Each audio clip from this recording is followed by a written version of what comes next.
여호와는 나의 빛이요 나의 구원이시니 내가 누구를 두려워하리요. 여호와는 내 생명의 능력이시니 내가 누구를 무서워하리요. 악인들이 내 살을 먹으려고 내게로 왔으나 나의 대적들, 나의 원수들인 그들은 실족하여 넘어졌도다.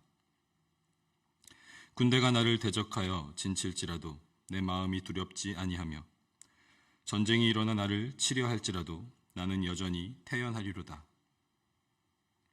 내가 여호와께 바라는 한 가지 일, 그것을 구하리니 곧 내가 내 평생에 여호와의 집에 살면서 여호와의 아름다움을 바라보며 그의 성전에서 사모하는 그것이라. 여호와께서 환난 날에 나를 그의 초막 속에 비밀히 지키시고 그의 장막 은밀한 곳에 나를 숨기시며 높은 바위 위에 두시리로다. 이제 내 머리가 나를 둘러싼 내 원수 위에 들리리니 내가 그의 장막에서 즐거운 제사를 드리겠고 노래하며 여호와를 찬송하리로다. 아멘. 오늘 본문 시편 27편은 하나님을 향한 다윗의 확신이 가득 찬 믿음의 고백을 담은 시입니다. 개역개정 번역에서는 시의 제목이 다윗의 시라고만 되어 있지만 다른 영어 번역과 또 쉬운 성경 번역에서는 다윗의 시하고 하나님을 굳게 믿는다는 노래라고 좀 더 구체적으로 제목을 붙이고 있습니다. 여호와 하나님은 나의 빛이시다. 나의 구원이시다. 내 생명의 능력이시다. 그래서 나는 그 누구도 두려워하지 않고 무서워하지 않는다.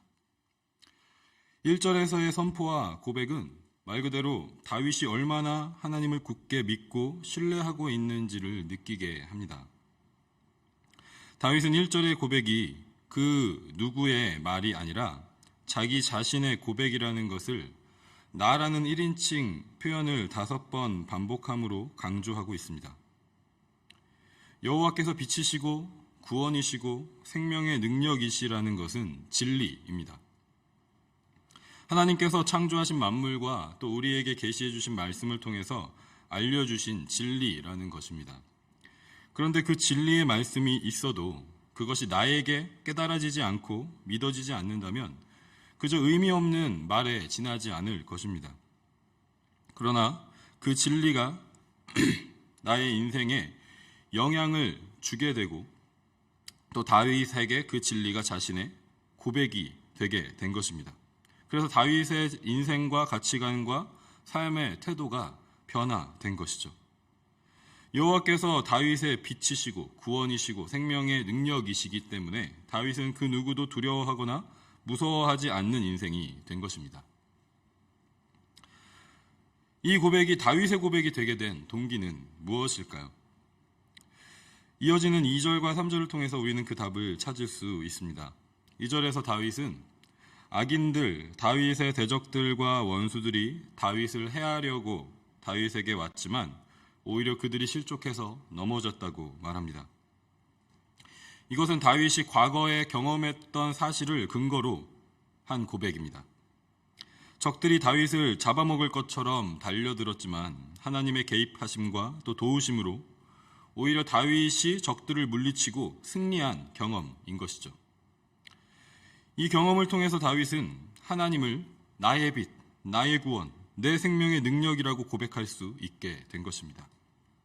하나님의 진리의 말씀이 나와 관계가 있고 나의 인생을 변화시키는 능력의 말씀이 되기 위해서는 하나님을 경험해야만 한다는 것을 여기서 우리는 다시 한번 깨닫게 됩니다. 하나님에 대해서 듣기만 하는 것이 아니라 하나님을 직접적으로 그리고 인격적으로 만나야 한다는 것입니다. 인생에서 만나는 여러 가지 상황과 사건을 통해서 또 힘들고 어려운 순간을 마주하면서 나의 힘으로는 결코 해결할 수 없고 벗어날 수 없을 때 하나님의 도우심과 인도하심을 경험하게 됩니다.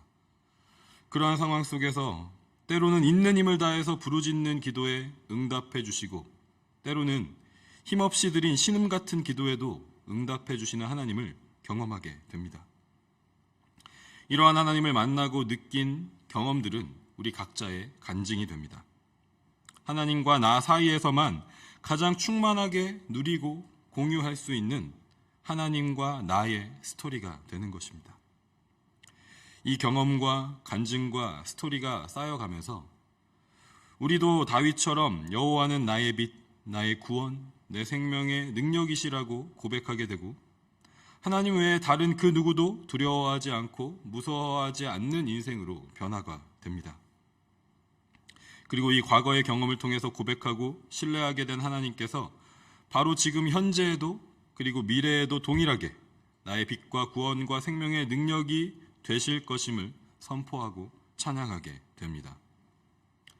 3절이 바로 이 고백이죠. 다윗 앞에 지금 현재 아니면 미래에 군대같이 많은 적들이 다윗을 대적하여 진을 치고 전쟁이 일어난다고 할지라도 다윗은 두려워하지 않을 것이며 오히려 태연하고 안심할 것이라고 말하고 있습니다. 참으로 놀라운 고백이 또 놀라운 믿음이 아닐 수 없는 것 같습니다.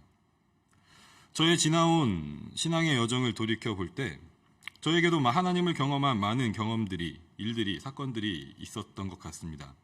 인생의 여러 가지 상황들, 또 힘들고 어려운 순간들을 만났을 때 왜 나에게 이런 일이 일어나는지 이해할 수 없었던 때에 오히려 그때가 하나님을 만날 수 있었던 은혜의 시간이었다는 것을 고백할 수밖에 없는 그런 시간들이 있었습니다.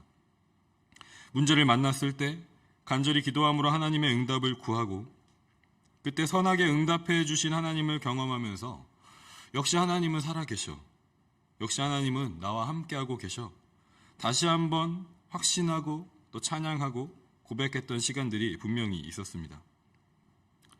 그런데 참으로 연약한 제 자신을 발견하게 될 때가 있는데 비슷한 문제를 만났을 때 분명히 과거에 하나님의 응답과 도우심과 인도하심이 있었고 또 그것을 경험했음에도 불구하고 이번에도 응답해 주실까?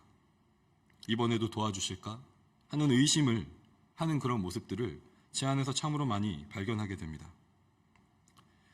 여러분의 신앙의 여정은 어떠하셨는지 한번 돌이켜 보시면 좋겠습니다. 단지 과거에 하나님을 경험했다는 것이 우리의 믿음을 지키고 보장하지는 않는다는 것을 우리는 압니다.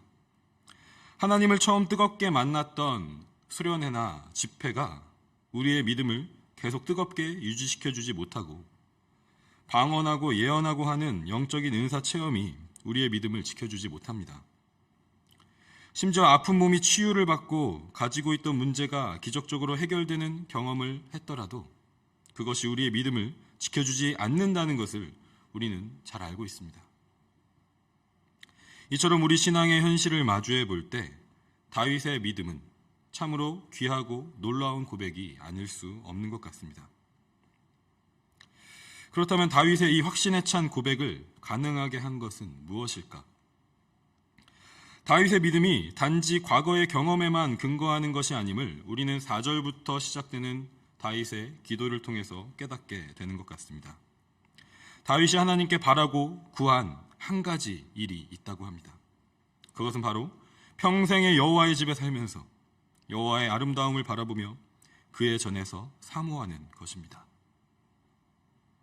여호와의 집은 환난으로부터 다윗을 지켜주고 숨겨주시는 곳입니다. 그리고 여호와의 집은 바위와 같아서 결코 무너지지 않는 안전한 곳입니다. 여호와의 집에 있을 때 다윗은 원수들과의 전쟁에서 승리하고 그 승리로 인해서 기쁨과 즐거움으로 하나님을 찬양하고 예배합니다. 다윗은 오늘 시편 본문을 통해서 우리가 진정으로 바라고 구해야 할 한 가지가 무엇인지에 대해서 신앙의 본을 보여주고 있습니다. 아무리 과거의 대단한 경험과 기적적인 체험을 한다고 해도 하나님을 뜨겁게 만났던 간증이 있었다고 해도 우리에게는 지금 현재의 하나님과의 뜨겁고 깊은 관계가 매일매일 필요하다는 것입니다. 그래서 한 가지 바라고 구해야 하는 것이 바로 다윗의 고백처럼 내가 내 평생에 여호와의 집에 살면서 여호와의 아름다움을 바라보며 그의 성전에서 사모하는 것입니다 라고 구하는 것이라고 오늘 우리에게 가르쳐 주고 있습니다. 오늘 우리의 이 고백과 오늘 경험하고 만나고 동행하는 하나님은 내일은 다시 과거의 경험이 될 것이고 또 내일 또 우리는 같은 소원과 간구를 하나님께 드리며 하나님의 집에 살기를 구해야 하는 것입니다. 보통 남편들이 아내들에게 잘 못하고 잘 안 하는 말이 있죠. 사랑한다는 말을 잘 하지는 않는 것 같습니다. 저는 제 생각에는 비교적 잘 한다고 생각을 해왔는데 아내는 그렇게 느끼지 않는 것 같습니다. 그래서 더 자주 사랑한다는 말을 듣기를 원하고 또 수시로 사랑하냐고 물어보기도 합니다. 물어보면 그냥 제가 대답을 하면 되는데 알면서 왜 계속 물어보냐고 오히려 반문을 할 때가 있습니다.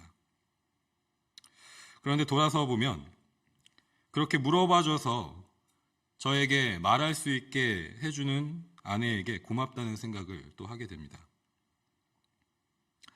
사랑은 날마다 더 많이 표현하면 할수록 깊어진다는 것을 우리는 잘 알고 있습니다. 사람과 사람 사이의 관계, 남편과 아내의 관계, 부모와 자녀의 관계를 깊어지게 하는 것이 사랑한다는 말, 단순한 말 한마디이지만 그 말 한마디가 그 관계를 깊어지게 한다는 것을 우리는 잘 알고 있습니다. 이러한 관계의 원리는 하나님과 우리와의 관계에서 온 것이고 우리가 날마다 하나님의 집에서 하나님과 동행하기를, 하나님과 함께 살기를, 하나님의 아름다움을 바라보며 하나님께 우리의 사랑을 고백하기를 바라고 구할 때 마치 우리가 사람과의 관계에서, 남편과 아내의 관계에서, 부모와 자녀의 관계에서 그 사랑이 깊어져 가는 것처럼 하나님과 우리의 관계도 더욱더 깊어져 가게 되는 것이죠. 우리가 하나님 앞에 기도할 때 하나님을 마치 기도 응답의 자판기처럼 생각하고 하나님을 대할 때가 있지 않은지 오늘 이 아침에 우리가 다시 한번 돌아보기를 원합니다. 우리가 먼저 하나님께 바라고 구해야 하는 그 한 가지 일이 하나님과 동행하길 원합니다. 하나님의 집에 내가 살기를 원합니다. 단순하게 말하면 하나님 사랑합니다. 하나님 주님을 사모합니다. 라는 그 고백이라는 것을 오늘 우리가 이 시편 27편 말씀을 통해서 다시 한번 깨닫고 묵상하면서 하나님과의 그 깊어진 관계를 통해서 여호와는 나의 빛이시고 나의 구원이시고 나의 생명의 능력이시라는 그 확신에 찬 고백 가운데 하나님께서 주시는 그 승리의 기쁨을 누리며 나아가는 오늘 이 하루가 되기를, 하나님과의 그 사랑의 관계 가운데 충만하게 거하는 우리의 삶이 되기를 주님의 이름으로 간절히 소망하고 축복합니다.